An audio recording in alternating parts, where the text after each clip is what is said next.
Баршаңызға қайырлы күн, менің оқырмандарым, менің каналыма қош келдіңіздер. Менің каналым алға жылжып дамуына өз үлестеріңізді қосып, подписация батырмасын басып, қоңырауша белгісін баса кетіңіздер. Бүгін Кока-кола мен пирогтың жасалу жолын көрсететін боламын. Ең алдымен таза құрғақ ыдысымызға 3 дана жұмыртқамыздың ағын салып, шым-шым тұзымызды салып, 2 есеге ұлғайғанша блендердің көмегімен араластыратын боламыз. Жұмсақ әрі үлпілдек пирог шығатын болады.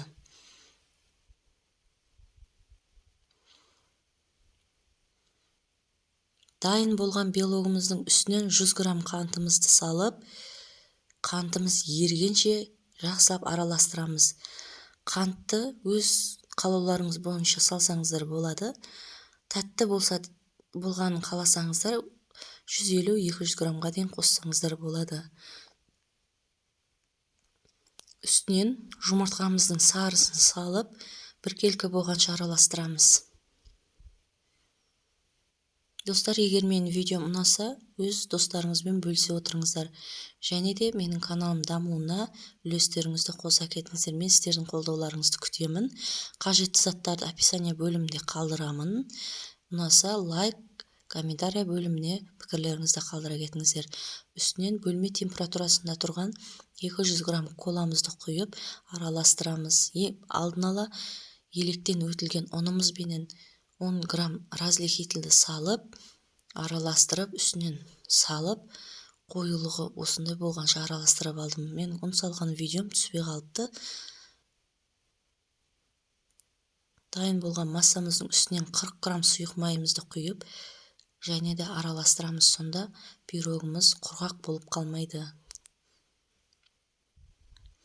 Дайын болған массамызды 2 кесеге бөліп алдым. Бірдей болуы қажет. Бірінші кеседе тұрған массамызды қайтып ыдысымызға құйып, 50 грамм какаоны електен өткізіп, түйіршігін қалдырмай, біркелкі болғанша араластырып аламыз. Мен алдын ала арахисті блендермен өткізіп, 50 грамм арахисті үстінен салып, және де араластырып алдым.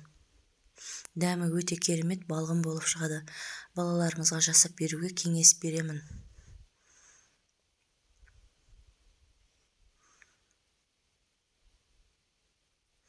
Менің формам 26-лық пергамент қағазын төсеп, 2 массаны әр қайсысын бір шөміштен бөліп алдым.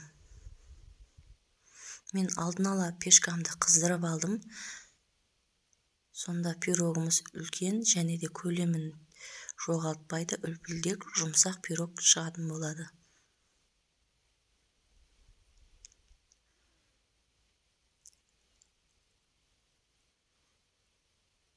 Мінекей, соңғы массасына да жетіп қалдым.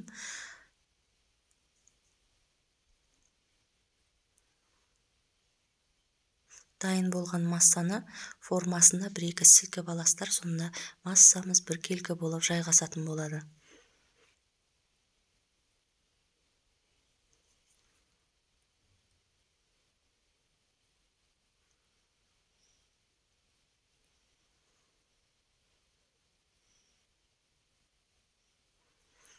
Таяқшаның көмегімен өз қалауым бойынша безендіріп алдым. Сіздер де өз қалауларыңыз бойынша өрнектеп жасап аласыздар.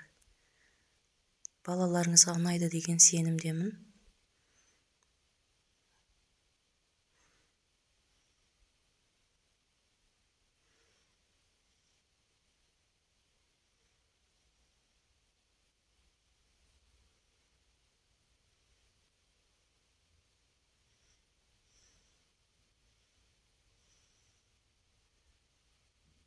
Мінекей, менің де пирогым дайын болайын деп қалды.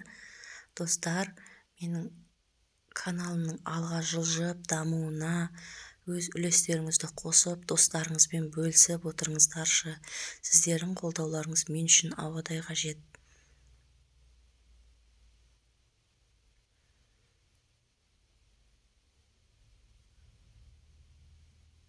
Дайын болған массамызды қызып тұрған пешімізге 30 минутқа пісіріп аламыз. Мінекей, дайын болды. Ұнаса лайк басып, өз пікірлеріңізді қалдыра кетіңіздер. Достар, мен сіздермен қоштаспаймын. Келесі видеода кездескенше. Егер видеом ұнаса, лайк басып, өз пікірлеріңізді қалдыра кетіңіздер. Аман сау болыңыздар. Ас болсын.